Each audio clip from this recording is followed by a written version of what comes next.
Estamos vivendo a Exposebu 2021, é uma feira que está acontecendo de forma diferente mais uma vez por causa da pandemia do coronavírus, né? A feira está online e a gente vem trazendo, resgatando então memórias para trazer aquele sentimento gostoso das exposições que muita gente vivenciou. E desta vez, quem vai contar para a gente as memórias?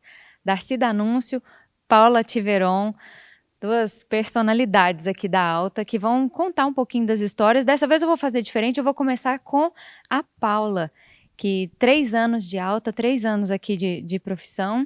Queria que você comparasse o seu primeiro contato com a exposição, muito provavelmente deve ter sido como visitante, né? E hoje, como profissional, como que foi para você?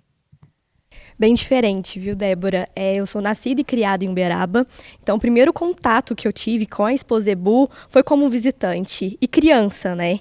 E aquela paixão já à primeira vista. Desde novinha, todo ano tinha que ir na Exposebu e tinha que ir ver os bois, né? Então era um contato assim mais leigo, né, de realmente de ir lá, gostar de estar perto dos animais, ver o cuidado deles, né, que realmente é bem, eles têm todo um cuidado, a gente sabe.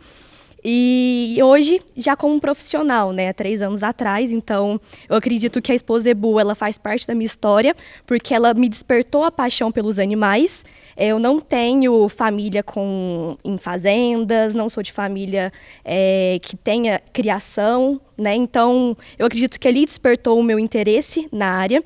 Hoje eu sou médica veterinária e desde sempre pensei em mexer com grandes animais.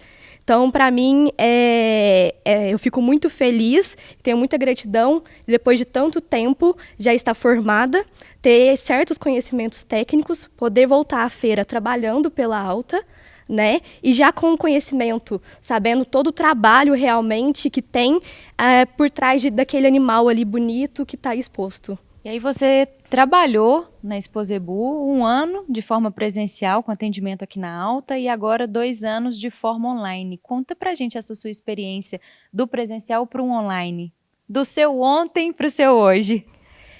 Eu acho que o meu primeiro contato na Exposebu foi com atendimento aos clientes, né? Então, muito legal você poder estar na central ou até lá no stand mesmo, no parque da BCZ, podendo receber as pessoas, conversar com as pessoas, né? Saber mais da história de cada criador, de cada animal que está ali. Muito interessante. E eu acho que o momento que a gente está vivendo hoje é de muito aprendizado. E a Exposebu, devido a toda aquela tradição, não tinha como ficar realmente, tipo, esse ano não vai ter, no próximo ano não vai ter. Então, eu acho que o momento nos ensinou muito e está trazendo as tecnologias de forma muito positiva. Então, onde a gente consegue acompanhar essa feira de um modo diferente, mas mesmo assim ainda trocando conhecimento, né? Conhecendo algumas pessoas, recebendo alguns clientes, às vezes de forma virtual, mas do jeito que a gente pode levar durante essa pandemia. Darcy, essa pandemia veio ensinando muito a gente, né, a se adaptar de todas as formas. Hoje, na forma de vivenciar a Exposebu e do contato, né, com o dono da fazenda, com os clientes lá. Como que tem sido para você essa mudança? Para você que já tem mais de 40 anos, 43 anos aí já de profissão, vivenciando a Exposebu de forma presencial. Olha, é muito interessante isso, né? Eu estava me lembrando aqui, eu entrei nesse mercado em 1976 e eu tinha uma expectativa assim, muito grande de conhecer a Exposebu. E já logo em seguida, em 1977, eu vim participar da Exposebu. E, para ser sincero para você, a hora que eu cheguei ali no parque, né, para mim adentrar aquele parque, me deu uma tremedeira nas pernas, sabe? Porque aquilo era o templo do Zebu, né? Era assim uma coisa que até hoje, ó, eu estou arrepiado aqui, porque eu ia conhecer os grandes criadores e os grandes touros, né, que eu só ouvia falar deles e ouvia foto deles, né? Porque a gente não tinha, né, naquela época, o acesso que a gente tem hoje, né, por intermédio da televisão, da mídia, do modo geral, né? Então a gente tinha essa curiosidade de conhecer, né, aquele parque, aqueles touros, né, os juízes, né, que iam julgar aqueles touros que eram, né, pessoas que eram importantes dentro do zebu, né? E hoje as coisas mudaram bastante, porque principalmente com a pandemia, né, o uso das redes sociais e foi muito mais intenso, né? Então, como a Paulinha estava falando, né, a gente fez hoje fazendo a Exposebu virtual, que é uma coisa que a gente não imaginava que isso pudesse acontecer, né, que fosse possível acontecer, ter uma exposição virtual, né? E o ano passado já foi, e esse ano vai ser novamente. Então, é uma coisa assim muito marcante, né, o que era, né, aquela época e o que é hoje, né? E a gente tem muita saudade exatamente porque o contato, né, direto com os criadores e o contato com esses monstros, que esses são os reprodutores que fizeram a história do zebu no Brasil, foi uma coisa muito marcante para a gente. Foi, continua sendo. A gente conversando aqui tem muitas histórias para trazer na memória, né, para resgatar, né, Darcy? Estava falando do templo aí do zebu. Traz para a gente uma história que tenha sido inusitada, algo curioso mesmo, que eu sei que tem muita coisa aí. Com certeza. Em 40 e tantos anos, né, a gente viu muita coisa acontecer. Mas tem um fato realmente bastante interessante, que eu acho inédito, né? Em 1997, logo no princípio do ano, a gente contratou um touro, nome de Vink da Morro Vermelho. Era um touro muito grande, um touro muito pesado, e ele veio para a Central no começo do ano, como eu disse, e quando ele chegou na Central, a gente pesou ele pesava 1.300 e poucos quilos, 1.280, uma coisa assim. E o recorde da raça Nelore de peso era um touro chamado Goulart da Nova Delphi, um saudoso Tarzan lá da Bahia. E esse touro era o recordista da época e tinha pesado 1.306 quilos. E aí surgiu a ideia, gente, por que a gente não trata esse touro, né, para ele quebrar esse recorde, né, exatamente durante a Exposebu, né, que vai estar todos os criadores aqui e tal, e a gente fazer um marketing realmente em cima desse touro, né, que o peso naquela época era assim o fator mais importante, que a gente não tinha as DEPs que a gente tem hoje para fazer análise dos touros. Era a medida dos touros e o peso principalmente, né? E assim nós fizemos, nós trouxemos o Cosme, que era o tratador da fazenda, Morro Vermelho, da antiga construtora Camargo Correia, e ele ficou aqui na Central durante esse tempo tratando o Vink. E naquela época a exposição ela era julgada antes do início da exposição. A exposição sempre começava dia 3 de maio, mas o julgamento começava dia 27, 28 de abril. Então os criadores chegavam aqui dia 25, dia 26, já chegavam todos os criadores aqui em Uberaba, né? E visitando as centrais, visitando o parque, vendo os touros, aquela coisa toda. E então nós já convidamos o Dr. Arnaldo, que esteve lá na época e fez a pesagem do Vink. E o Vink então bateu o recorde e pesou 1.316 quilos. Né? Então isso foi assim, né, fantástico, muito comemorado. E então a gente resolveu fazer um coquetel para fazer esse lançamento do touro, porque até então o touro não tinha coletado nenhuma dose, que ele tinha chegado, foi para o trato, e a gente ia fazer o lançamento e fazer a venda, comercialização do sêmen. Então fizemos um coquetel e tinha um grupo muito grande, principalmente do Pará, capitaneado pelo criador Bené Mutran, grande amigo. E fizemos essa reunião lá na Central e apresentamos o touro com esse recorde, né? E o touro virou a estrela da exposição, né? Todo mundo queria conhecer o touro, queria ver. Foi assim uma coisa impressionante a quantidade de pessoas que foram lá na Central visitar o touro para conhecer o touro e que era o recordista mundial de peso da raça Nelore. E nós abrimos a venda e, por incrível que pareça, esse touro vendeu, durante a exposição, 55 mil doses de sêmen. Uma coisa assim para a época. Para a época não, até hoje, né? Durante uma feira, uma única feira, vendeu 55 mil doses e ele não tinha uma única dose coletada, né?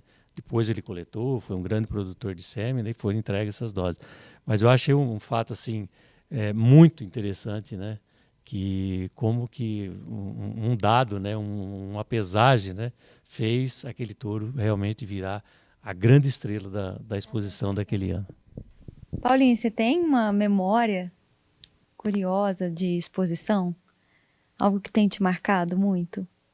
Mesmo que visitante?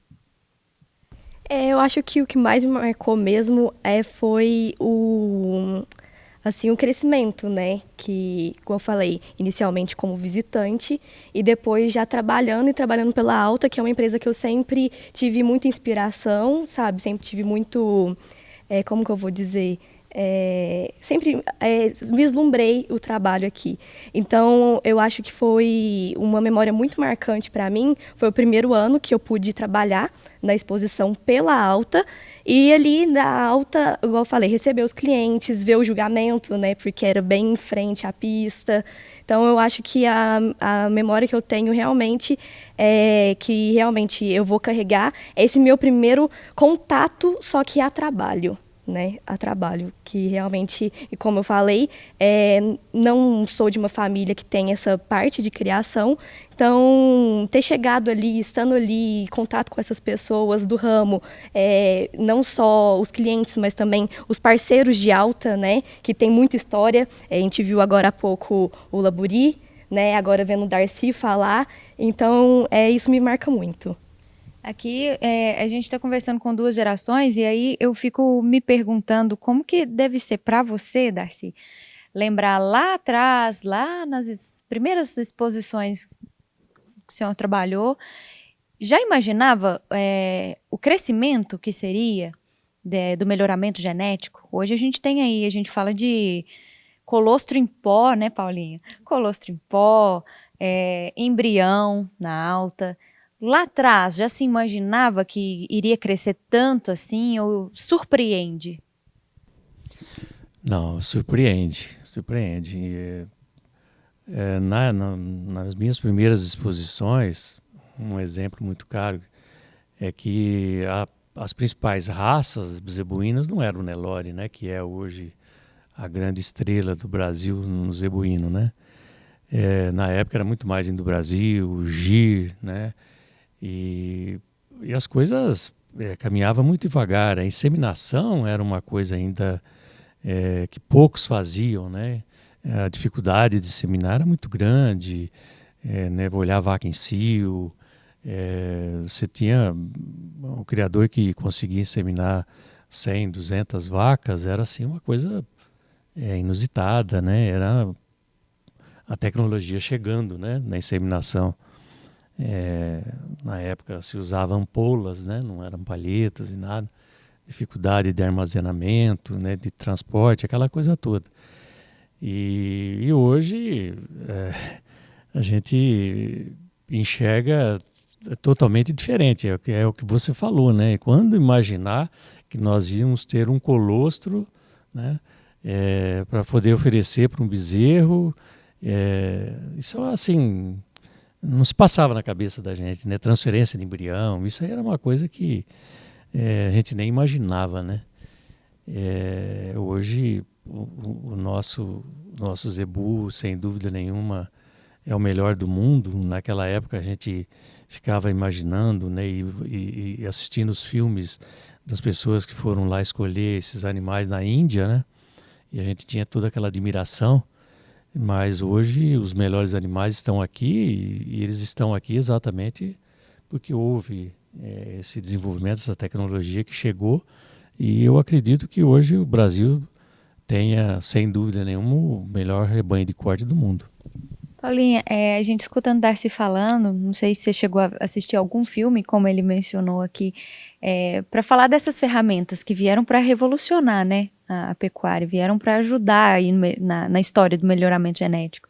Sem dúvida nenhuma, como mencionado pelo Darcy, hoje eu trabalho muito focado com colostrum pó e desde que eu entrei na Alta, né, já vai fazer 3 anos, e durante mesmo a minha graduação, né, os 5 anos de graduação, a gente ainda não imaginava que seria possível um produto desse no Brasil, que realmente está revolucionando não só a criação de bezerras leiteiras, mas também de bezerros também e na pecuária de corte.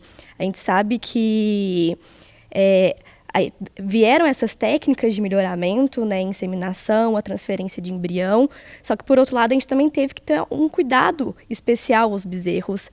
E é uma ferramenta fantástica, né, uma tecnologia, eu considero como uma grande tecnologia, que veio realmente para auxiliar muito a gente reduzir as perdas dentro das propriedades, seja ela com problemas de doenças, né, que acometem os bezerros nas semanas, seja pela também a queda de mortalidade, a redução do número de animais guachos, a gente conseguir também criar animais gemelares, né? Então, realmente é muito fantástico. E os produtores vêm aderindo a cada dia mais a isso. Eu acredito, mais uma vez, no momento que nós estamos vivendo, a tecnologia ela está presente de forma indireta da vida das pessoas.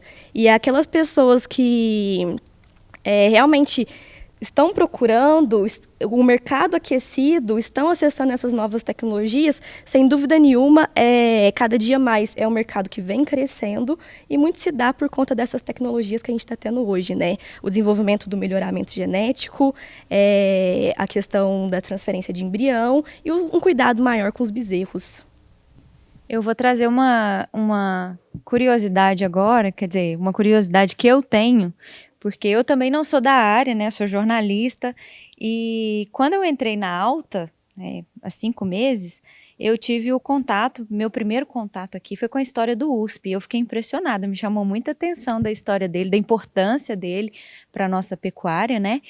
E aí eu fiquei preocupada, gente, quando um touro se aposenta, o que acontece? E aí me informaram que ele ia voltar para a fazenda com toda a história que ele marcou, né?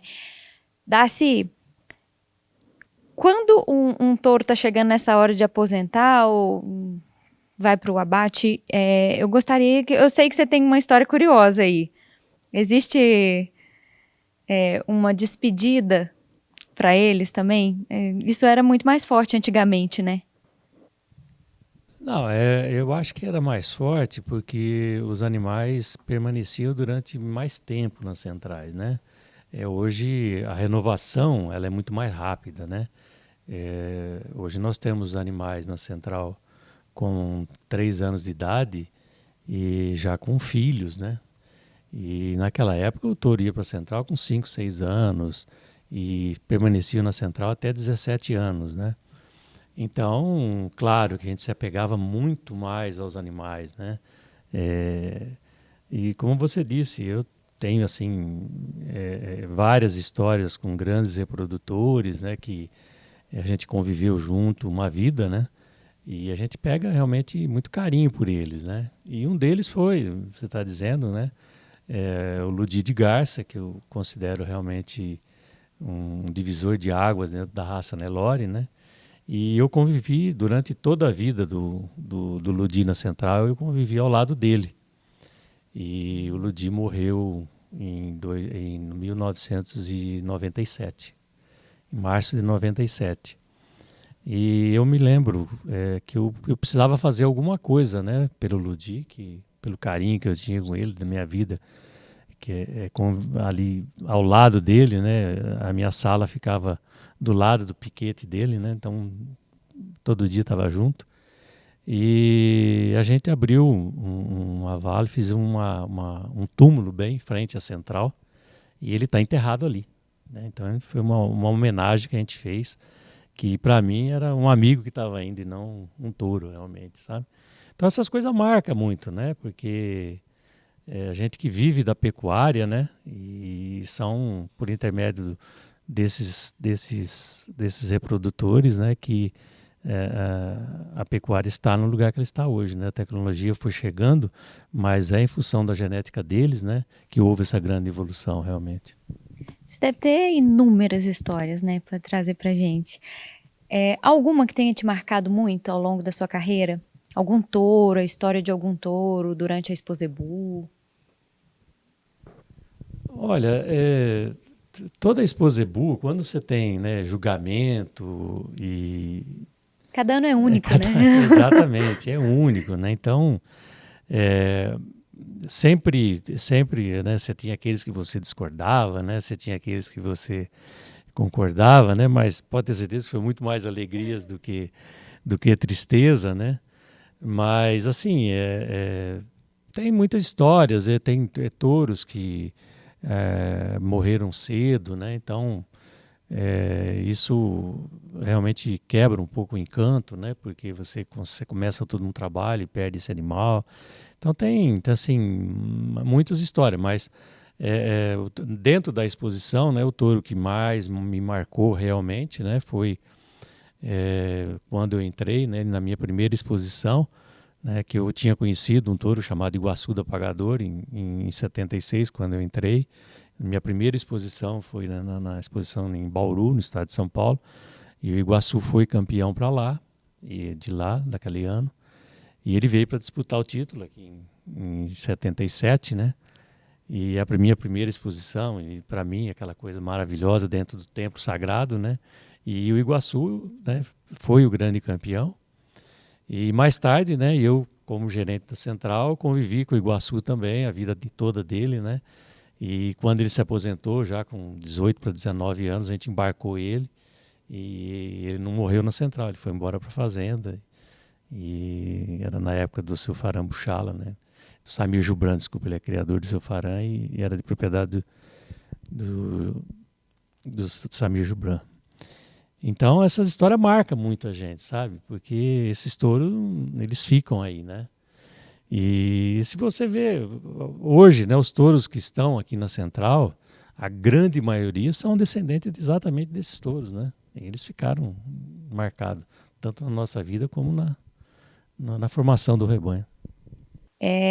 Eu falo sempre, depois das entrevistas, que eu gostaria de continuar conversando, porque é muito gostoso de ouvir as histórias, sabe? Eu acho que leva a gente lá naquele tempo, de uma certa forma. Então, eu agradeço muito a participação de vocês. Em breve, a gente traz mais memórias do campo, né? Exposebu é muito mais alta.